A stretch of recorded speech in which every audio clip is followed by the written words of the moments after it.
Bienvenidos a la lección 10. Me llamo Alfonso García Figueroa y desde este patio de Covarrubias de nuestra Facultad de Ciencias Jurídicas y Sociales, hoy vamos a hablar de la unidad del sistema jurídico. En la lección precedente sobre sistemas normativos vimos que el derecho puede ser reconstruido como un sistema, es decir, como un conjunto ordenado de elementos. El derecho puede ser, por tanto, reconstruido como un conjunto de normas entre los que existen relaciones lógicas. Estas relaciones lógicas dan lugar a dos conjuntos de normas en un sistema. Por un lado tenemos las normas formuladas, que son aquellos enunciados explícitamente recogidos en nuestros ordenamientos, y por otra parte las normas derivadas, que son el conjunto de normas que se deducen lógico-deductivamente de las normas formuladas. Este es el primer criterio de pertenencia de las normas al derecho. Las normas pertenecen al derecho cuando son deducibles de otras, que también lo son. Sin embargo, existe también otro criterio de validez o de pertenencia a los sistemas normativos, que consiste en el criterio de legalidad. Una norma pertenece al derecho o a un sistema normativo por el criterio de legalidad cuando ha sido dictada por una autoridad competente, siguiendo un determinado procedimiento y respetando los límites materiales correspondientes. Desde el momento en que tal autoridad promulga o deroga una norma del sistema normativo, entonces pasamos a un sistema normativo con un contenido distinto y por tanto a otro sistema normativo que también tiene la capacidad de cambiar gracias a las normas de competencia que incluye. El conjunto de normas formuladas y derivadas constituye un sistema y la secuencia de sistemas constituye un orden normativo. Ahora bien, hasta aquí nos hemos ocupado, y así lo hicimos en la lección anterior, de las normas llamadas dependientes, es decir, de la validez de las normas que pertenecen al sistema normativo, bien porque se deducen, bien porque han sido dictadas por normas, en base a normas que pertenecen previamente a ese sistema. Por tanto, las normas dependientes pertenecen al derecho a través de otras normas válidas. Hemos visto que la unidad de un sistema normativo no puede ser determinada a partir de cada norma individualmente considerada, porque no hay unidad entre las distintas normas en el sentido de que las normas de un ordenamiento jurídico, las disposiciones normativas, son extremadamente heterogéneas. En un sistema normativo hay normas que ordenan, prohíben y permiten hacer cosas, pero también hay normas de competencia que habilitan a ciertos órganos para dictar normas, pero también hay normas, reglas constitutivas que establecen el significado institucional de ciertas acciones. También existen expresiones de emociones a veces, por ejemplo, exaltaciones patrióticas en un preámbulo. El caso es que un sistema normativo está compuesto por normas extremadamente heterogéneas que les da unidad. Probablemente la forma de conferir unidad a los sistemas, a las normas jurídicas, sea no tratar de buscar las propiedades comunes a cada una de esas normas, pues no existen, sino más bien definir aquello que tienen en común por la pertenencia a un mismo sistema. Desde este punto de vista, decimos que un sistema jurídico, decimos que una norma es jurídica no tanto porque cuente con ciertas propiedades esencialmente jurídicas, sino que afirmamos que una norma es jurídica porque pertenece a un sistema jurídico.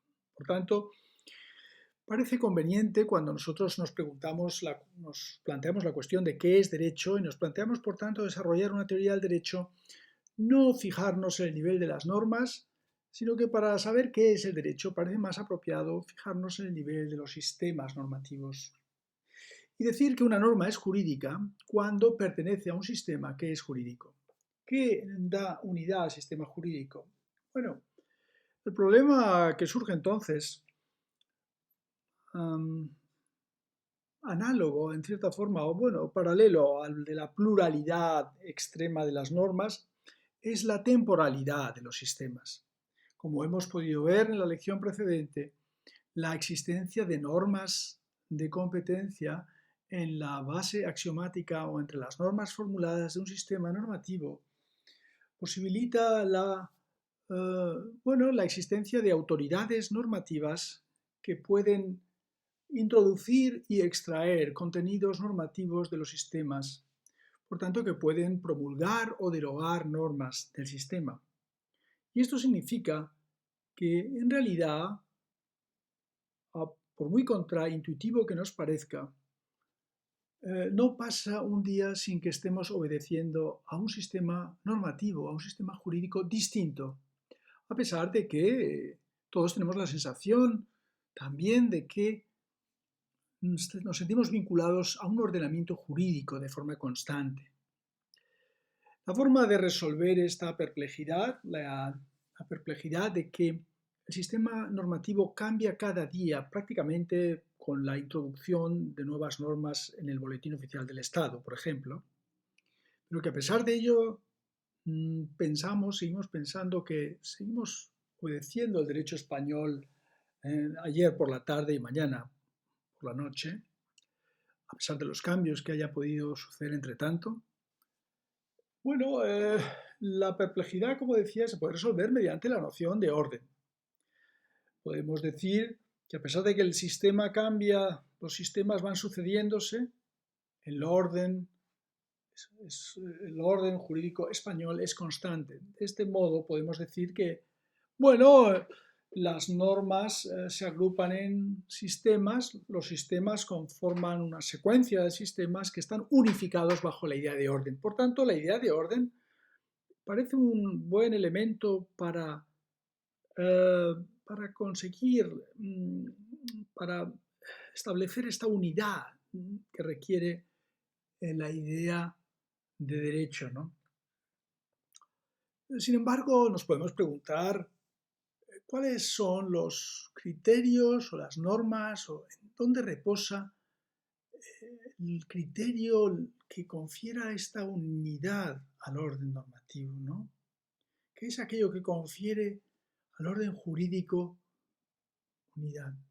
Y bueno, en ese caso nos damos cuenta de que probablemente debemos buscar tal unidad no lo podemos hacer en normas dependientes porque estas a su vez dependen de la validez de otras normas y por tanto debemos encontrar cuáles sean aquellas normas últimas que sean las que confieran unidad a estos órdenes jurídicos. ¿Por qué necesitamos buscar las normas últimas siempre? ¿A qué viene ese interés por buscar esas normas que podríamos llamar, así lo estamos haciendo aquí, normas independientes, normas cuya validez no se apoya en ninguna otra y en las que a veces no tiene ni sentido hablar de validez? Bueno, ¿por qué siempre estamos en busca de otra norma en la que se apoye la norma de la que buscamos, de la que investigamos su validez? Bueno, para ello hay que hacer un pequeño excurso filosófico y vamos a ver una cuestión haciendo un pequeño paréntesis. Este paréntesis analítico se retrotrae nada menos que al gran filósofo David Hume. Según la ley de Hume, no es posible deducir lógicamente conclusiones prescriptivas tan solo a partir de premisas asertivas. Dicho de otro modo, no podemos derivar normas de hechos, no podemos derivar prescripciones de descripciones del mundo, no podemos derivar cómo debe ser el mundo de cómo es el mundo. No podemos derivar normas de hechos, ni de descripciones de hechos. Y bueno, tampoco podemos hacer la conversa, que es deducir conclusiones asertivas, es decir, descripciones, a partir solo de premisas prescriptivas, es decir, de normas. Aquí tenemos el célebre fragmento en el que David Hume nos explica esta cuestión. Él nos dice que en cada sistema de moralidad, y leo, que he observado hasta ahora, encuentro siempre que el autor procede algunas veces en la forma ordinaria de razonamiento y establece la existencia de Dios o hace observaciones sobre asuntos humanos cuando de repente soy sorprendido porque, en vez de las usuales copulaciones de proposiciones es o no es, me encuentro con proposiciones, ninguna de las cuales no está conectado con un debe o no debe. Este cambio es imperceptible, pero es sin embargo de consecuencias últimas. Aquí nos dice Hume que a veces se encuentra estudiando cuestiones de carácter moral, es decir, normativas, que tiene que ver con normas de deber, y de forma inexplicable a veces se utiliza el verbo ser, que describe, y otras el verbo deber ser, el que prescribe. Y esta es algo que a él le resulta inexplicable. Vamos a verlo con un ejemplo. Vamos a ver un pequeño ejercicio para que vayan haciendo, sobre el que pueden ir reflexionando mientras prosigue la clase y cuya solución veremos al final de esta clase. Imaginémonos que estos personajes que se encuentran a la izquierda se encuentran, discuten sobre el estatus moral de la homosexualidad, por ejemplo. Los dos señores de la izquierda afirman que está bien. Y además añaden, como si yo fuera, en este sentido, un argumento, y además es natural, como parece demostrar la actividad de los dos perritos machos que se encuentran aquí, ¿no? Y en cambio este sacerdote nos dice, no, la homosexualidad está mal, es contra natura. Bueno, la cuestión que se plantearía Hume es que quizás ninguno de los dos tiene razón, a pesar de sostener tesis contradictorias, ni el uno ni los otros tienen razón. ¿Por qué no tienen razón? Vamos a aplazar esta cuestión y vamos a proseguir nuestro itinerario por la teoría de los sistemas. Bueno, hasta ahora hemos visto que el derecho puede ser concebido como una secuencia de sistemas jurídicos unificados por un orden jurídico cuyos elementos más elementales está compuesto por normas que consideramos dependientes. Estas normas dependientes se caracterizan por pertenecer al derecho, por obtener su validez de otras normas que ya son válidas, que ya pertenecen. ¿Y por qué pertenecen?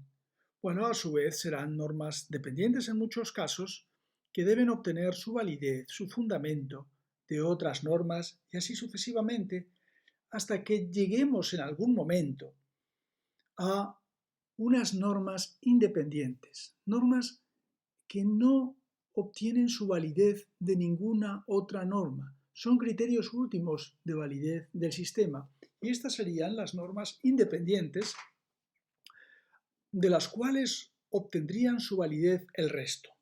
Esta es la idea central de las normas independientes.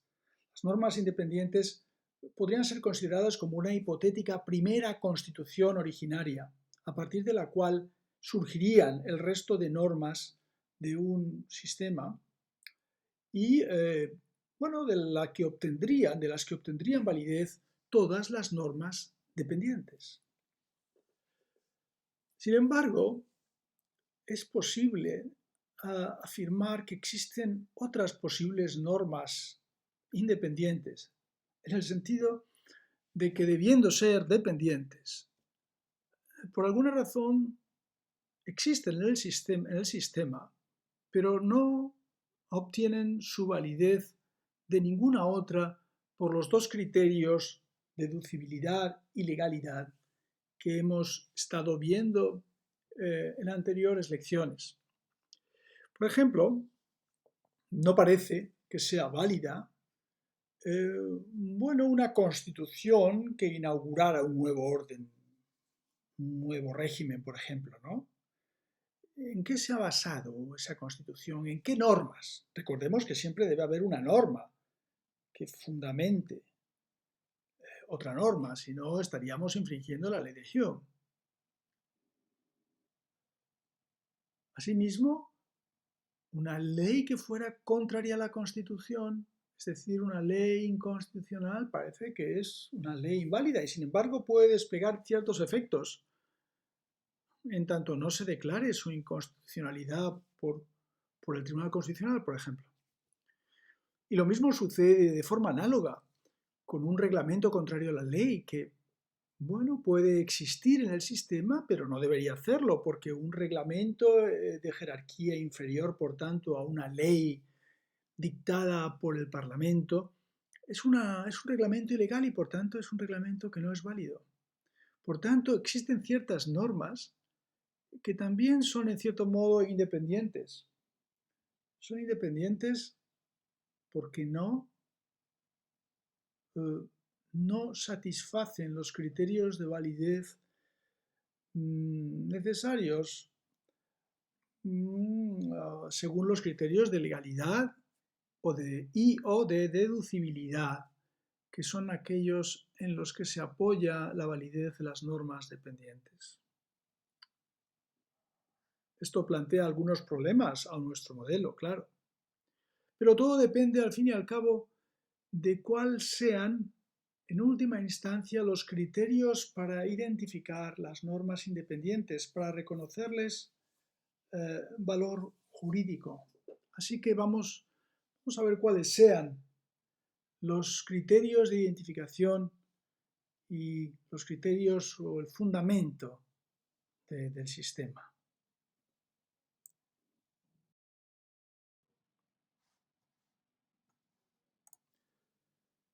Es necesario entonces determinar cuáles sean los criterios de identificación y cuál sea el fundamento último del sistema para determinar la validez de todas las normas dependientes a partir de este criterio que fundamenta las normas independientes del sistema. Como vimos en una lección anterior, existen al menos 4 criterios de identidad o identificación últimos de un sistema que nos sirven para determinar cuáles sean las normas independientes de tal sistema. Se trata de los criterios del territorio, el soberano, la regla de reconocimiento y la norma fundamental. Recordémoslos brevemente. Según el criterio del territorio, aquello que determina la identidad última y, por tanto, garantiza la unidad de un sistema normativo es el territorio. De tal manera que para saber qué es aquello que determina la identidad última del orden jurídico español, deberíamos fijarnos en el territorio sobre el cual está vigente, ¿no? De tal forma que el del orden jurídico español se correspondería con aquel que es válido en el territorio español. Sin embargo, este criterio, que es muy sencillo, topa con un problema elemental de circularidad, porque no existen territorios naturales, sino que para determinar el territorio debemos contar con un criterio normativo, con normas, con un derecho previo. Por tanto, para saber qué es el territorio de una nación, debemos contar con un derecho de tal nación Y resulta que si para identificar tal derecho nos fiamos en su territorio, entramos en un círculo, en una circularidad que no garantiza una buena solución a este problema. El segundo criterio es el criterio del soberano, que se identifica con la teoría de John Austin, como saben, ¿no?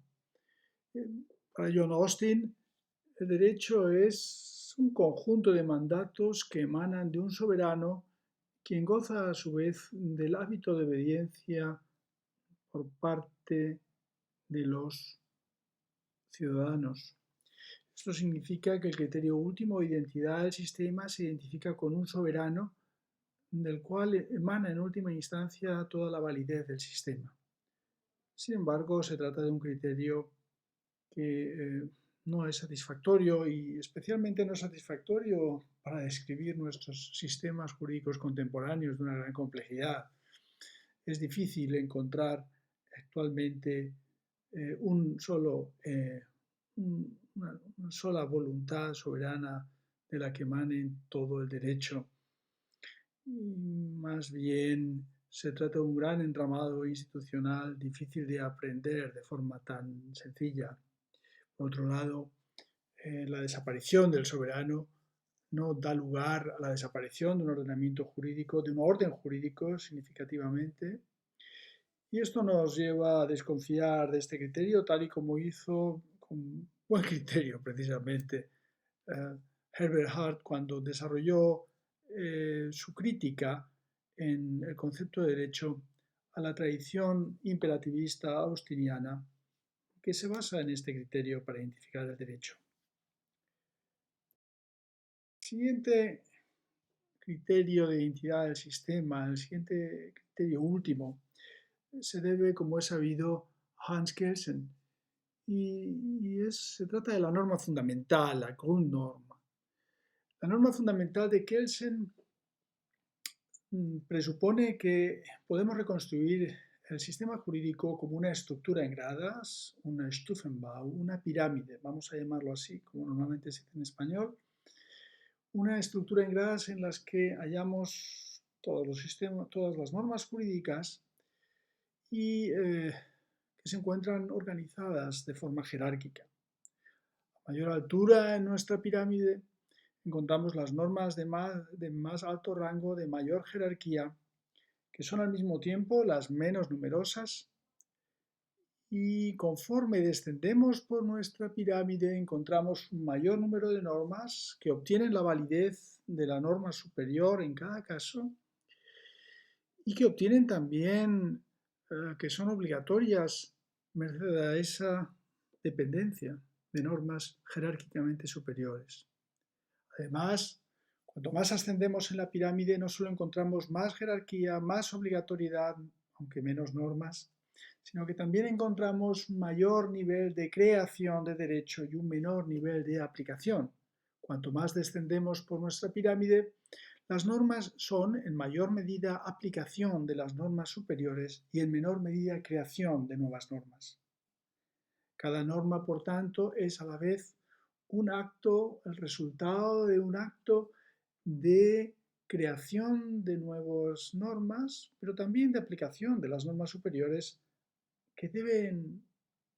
cuyo contenido debe respetarse por una cuestión de jerarquía, precisamente por el principio estático. Así pues, Kelsen nos mostraba de esta forma cómo un sistema normativo está regido por una combinación de principios. El principio estático, que nos obliga a seguir los contenidos de las normas jerárquicamente superiores, pero también el principio dinámico, que confiere a los órganos, mediante normas de competencia, la capacidad de crear nuevas normas, siempre atentos a los límites materiales del principio estático.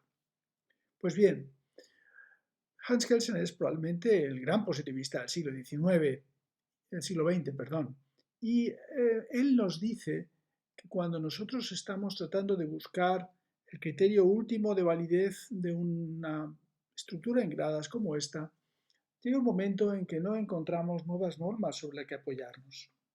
¿Cuál es la última norma en la cual debemos apoyarnos para encontrar la validez en todo el sistema? ¿Sobre qué norma reposa, dicho en otra forma, la validez del resto de normas que van apareciendo desde la cúspide de nuestra pirámide?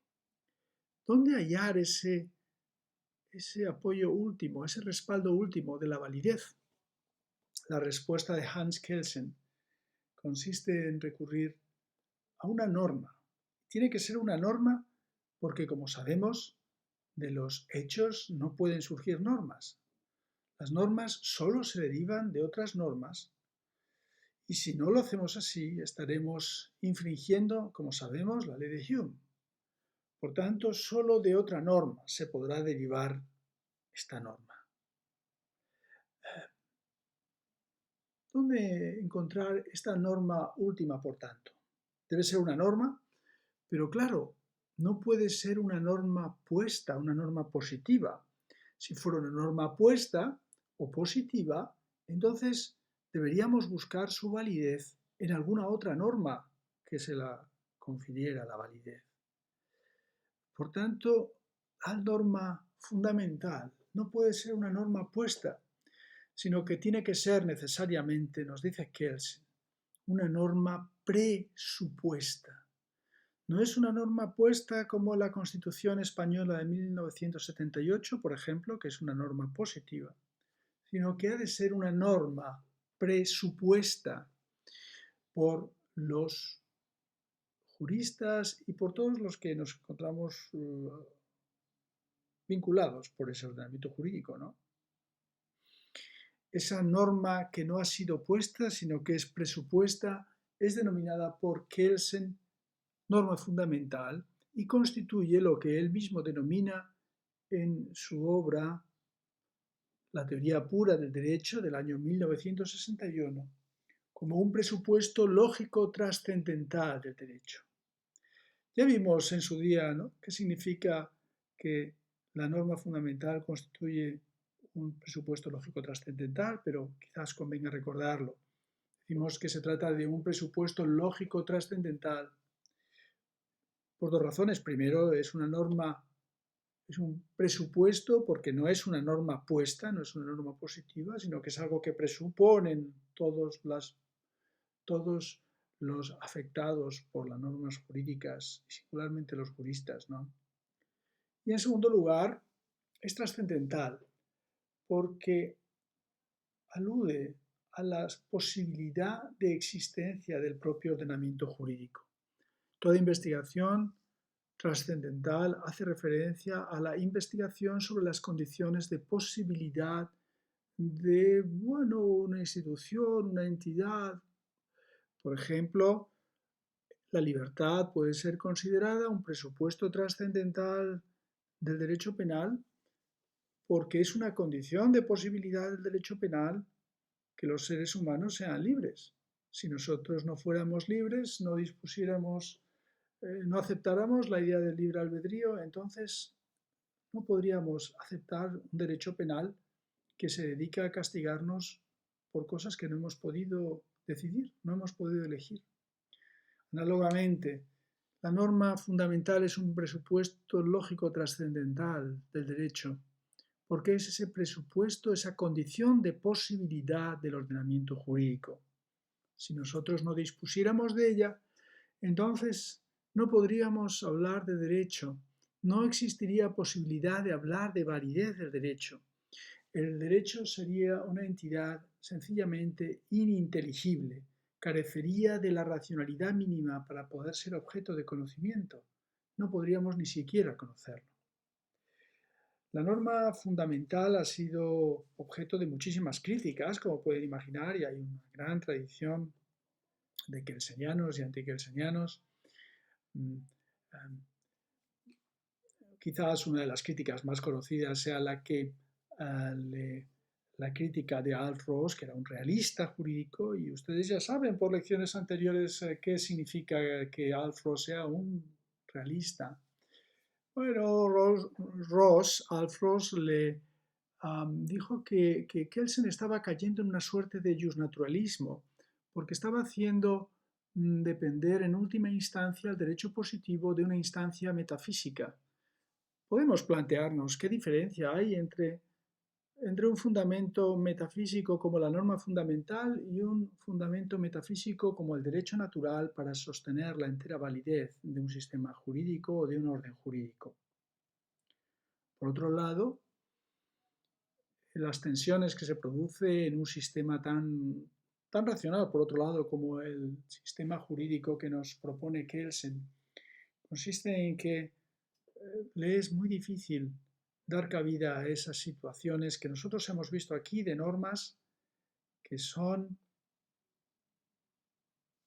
no son válidas pero existen dentro del sistema. Esas otras normas independientes como las normas, como las leyes inconstitucionales, como los reglamentos ilegales, como la propia Constitución, que para él podría ser considerada como no propiamente válida, sino como meramente existente, o como aquellas decisiones jurisdiccionales que no se atuvieran al sistema de fuentes.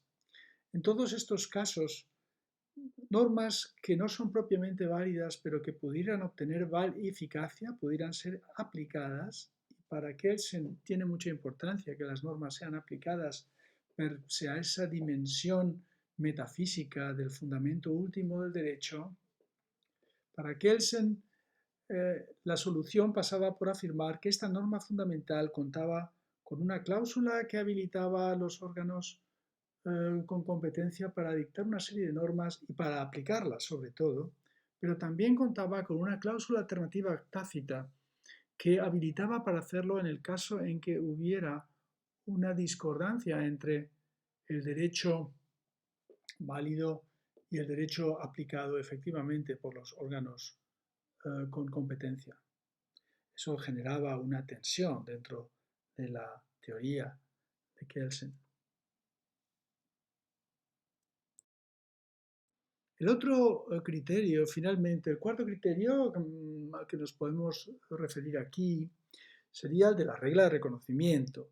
En la foto, en la imagen, aparece Herbert Hart al lado de una Union Jack, en la cual aparece el nombre de Austin porque él es un seguidor, en definitiva, es un continuador de una venerable tradición inglesa, ¿no?, que trae su origen nada menos que en Thomas Hobbes, el autor del Leviatán y del Ciudadano, en el siglo XVII, al que le seguiría nada menos que Jeremy Bentham, el autor del Fragmento sobre el Gobierno, un libro escrito, publicado en 1776. A continuación llegó la figura en el siglo XIX de John Austin, que defiende un concepto imperativista del derecho, como recordarán, y que además sostiene, bueno, como criterio último de identidad del sistema, lo que podemos llamar el criterio del mandato del soberano. Y finalmente llegamos en el siglo XX a la figura estelar, ¿no?, de Herbert Hart, que publica su concepto del derecho en 1961 y con su postscript póstumo, claro, de 1994. Bueno, cómo concibe el punto último, el fundamento último de validez del sistema o del orden jurídico Herbert Hart? Como vimos en su día, para Herbert Hart, el derecho no puede ser concebido como un sistema meramente de reglas primarias que obligan, prohíben o permiten hacer algo mediante el respaldo de sanciones, como diría Austin, sino que el derecho además, para ser derecho, para pasar del mundo prejurídico al jurídico, debe incorporar un alto nivel de institucionalización representado por la incorporación a las normas primarias de normas secundarias, que como recordarán son tres: la regla de cambio, la regla de adjudicación y la regla de reconocimiento. La regla de cambio sirve para dar dinamismo al sistema y supone la incorporación de alguna norma de competencia que establezca quién es competente para dictar nuevas normas. cómo, es decir, cómo debe dictar nuevas normas, normas de procedimiento, y finalmente define también el qué normas puede o no puede dictar. Esta regla de cambio permite modificar el sistema y es la que introduce el dinamismo, el principio de legalidad, ¿no?, del sistema. Las reglas de adjudicación son, en cambio, aquellas que atribuyen la capacidad de aplicar el derecho a un determinado conjunto de individuos que ahora se identificarían con lo que nosotros llamamos poder judicial. Si la regla de cambio resuelve el problema del estatismo, de la falta de dinamismo de los sistemas jurídicos o de los sistemas normativos primitivos, recordemos aquel viejo sistema del árbol, de la tribu del árbol. En cambio, la regla secundaria de adjudicación es aquella que hace posible superar el problema del carácter inorgánico de la aplicación, es decir, de que cada individuo de la tribu pudiera aplicar de propia mano la justicia, ¿no? La regla de adjudicación lo que hace es sustraer de todos los ciudadanos esa capacidad y concentrarla en unos cuantos individuos que son quienes tienen capacidad de aplicar el derecho, aplicar el sistema normativo. Finalmente tenemos la regla de reconocimiento, que es aquella regla que permite superar el problema de la incertidumbre, el problema de no saber cuál es el derecho, cuál es el sistema normativo por el que nos regimos, cómo diferenciarlo de otras reglas con las que podemos convivir, las reglas de la moral, del decoro, pero también las reglas de otros estados, de otras tribus, de otras regiones. ¿Cómo sabemos que es válido el derecho, en definitiva, ¿no? Bueno, a juicio de Hart, debemos acudir a un criterio que es esta regla de reconocimiento y que es en realidad una regla de uso entre los aplicadores del derecho, a los que nos hemos referido al hablar de la regla de adjudicación. Por tanto, la regla de reconocimiento es una regla de carácter prácticamente consuetudinario, de carácter, es casi diríamos una costumbre vigente entre los aplicadores en general, en un sentido muy amplio, de los officials, en un sentido muy amplio de los aplicadores del derecho.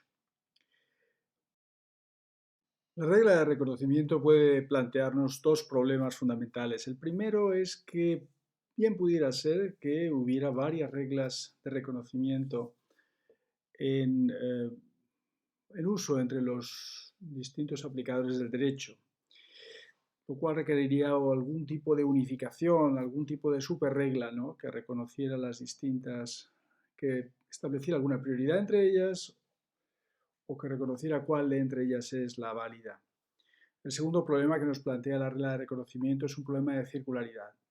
Si la regla de reconocimiento depende del uso de los jueces y a su vez la regla de reconocimiento nos sirve para determinar cuál es el derecho que establece la regla de adjudicación, que a su vez determina quiénes son los jueces, se produce una situación de circularidad.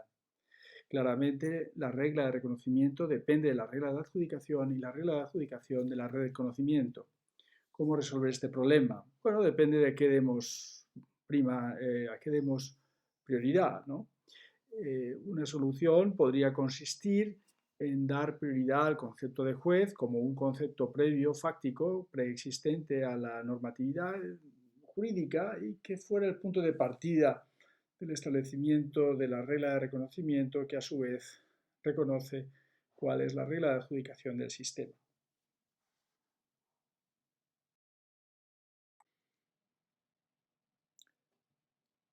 ¿Qué sucede y cómo podemos resolver el problema del tránsito, el fin de un orden jurídico y el tránsito hacia uno nuevo?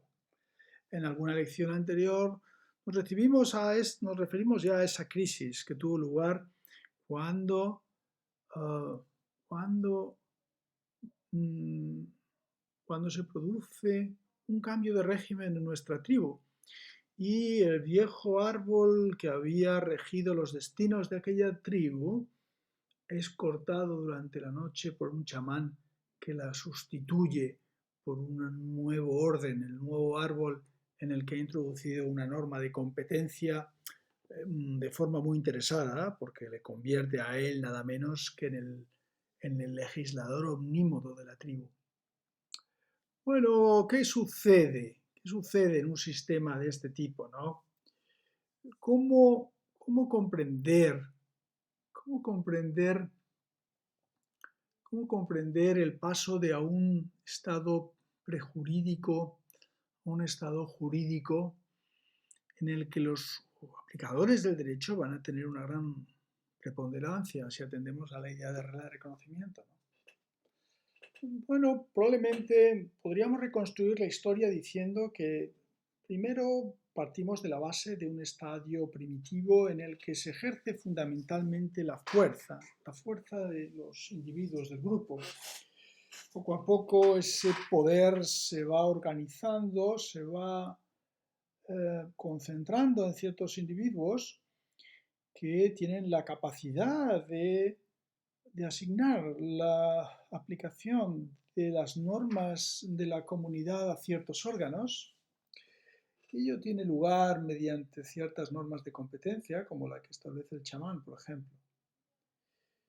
Y luego estos individuos que gozan de competencia para aplicar normas deben gozar del reconocimiento social para poder hacerlo y para poder hacerlo de forma continuada y también en caso de que haya una multiplicidad de órganos dedicados a ello, de que tales órganos cuenten con un reconocimiento recíproco, produciéndose así un entramado de institucional que permite al derecho mantenerse de este modo.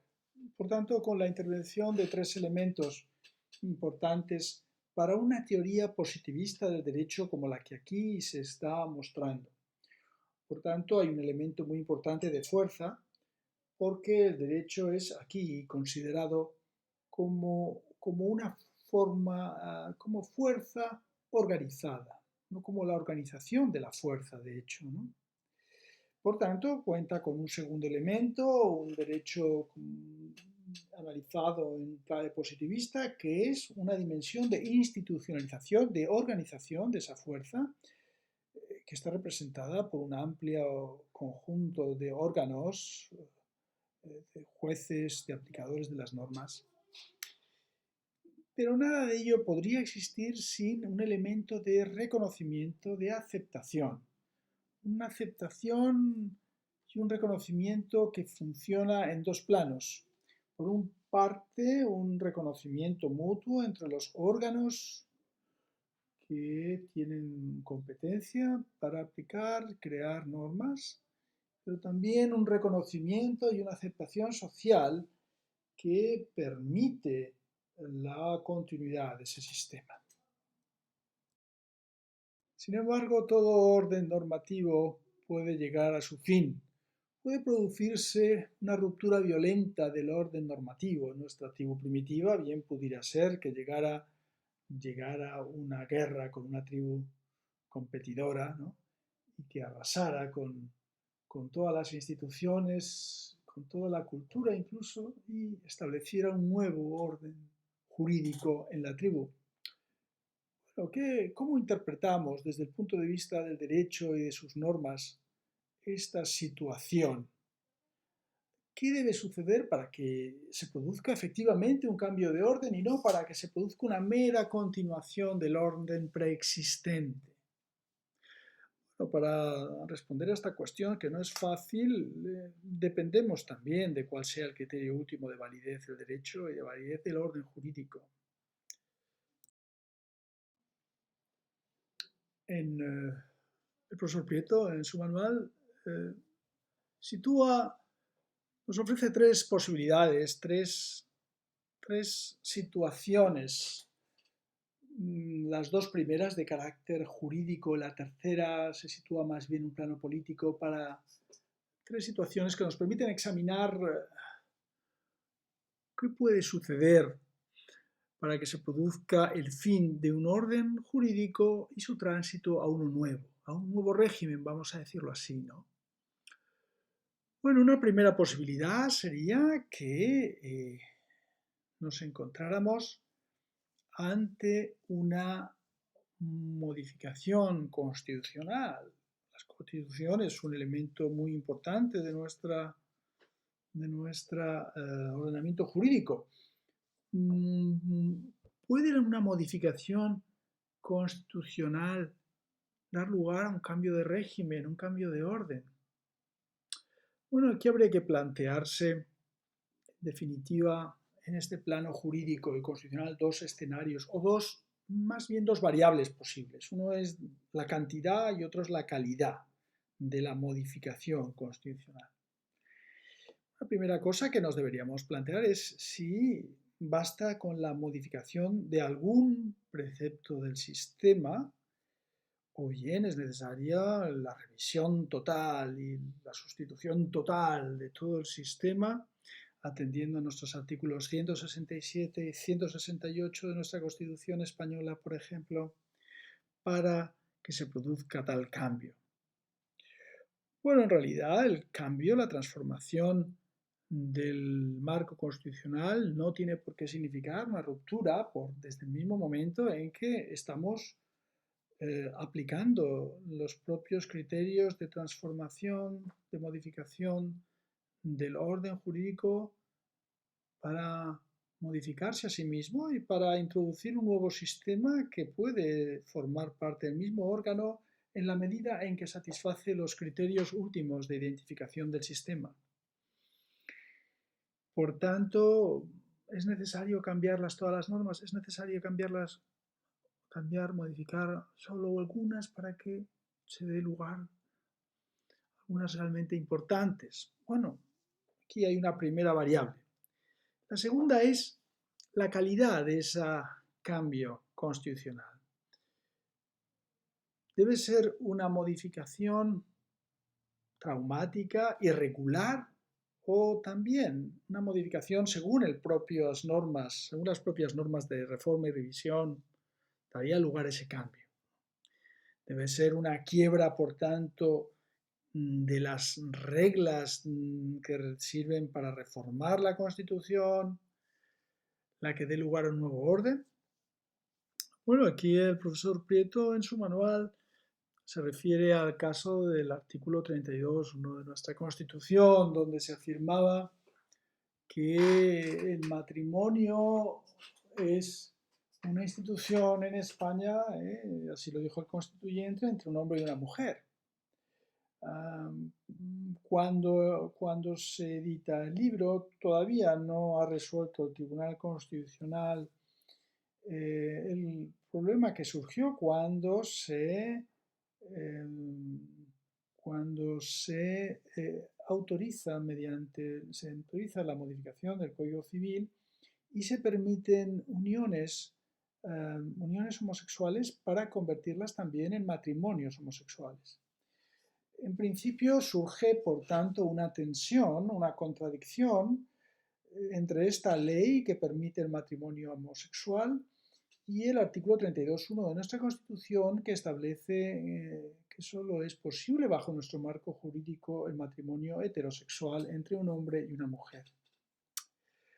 Bueno, ¿cómo se decide finalmente este problema? Bueno, la sentencia del Tribunal Constitucional finalmente afirma que aquella ley que autoriza el matrimonio homosexual es constitucional y lo hace amparándose en una cierta concepción de la Constitución como una norma que va evolucionando con el tiempo y cuyo contenido, por tanto, no puede quedar fijado para siempre por una literalidad que puede ser salvada mediante interpretaciones, de forma que la Constitución acepta una lectura evolutiva. La Constitución va evolucionando y como va evolucionando el concepto de matrimonio que se contiene en el artículo 32, lo habría hecho también y esto habría permitido, por tanto, la constitucionalidad de la ley que permite, que autoriza los matrimonios homosexuales en plena igualdad con los matrimonios heterosexuales, ¿no? Bueno, es una decisión que puede ser controvertida. Hubo varios votos particulares, por ejemplo, el del filósofo del derecho, el profesor Ollero, que afirmó que realmente habría que haber, lo que procede en este caso más bien es la necesidad de una reforma constitucional, ¿no? Sin embargo, no fue así y cabe interpretar, por tanto, que se produce una pequeña o grande ruptura constitucional en este caso. Una pregunta que nos podríamos hacer entonces, bajo este punto de vista más positivista, consiste en afirmar que la Constitución ha sido rota en ese aspecto. ¿Valdría entonces la ruptura de una sola costura constitucional como esta para afirmar que estamos ante un nuevo régimen que ha cambiado toda nuestra Constitución, nuestro régimen entero? Probablemente no. Los fenómenos culturales, los objetos culturales como el derecho o como muchos otros no funcionan así.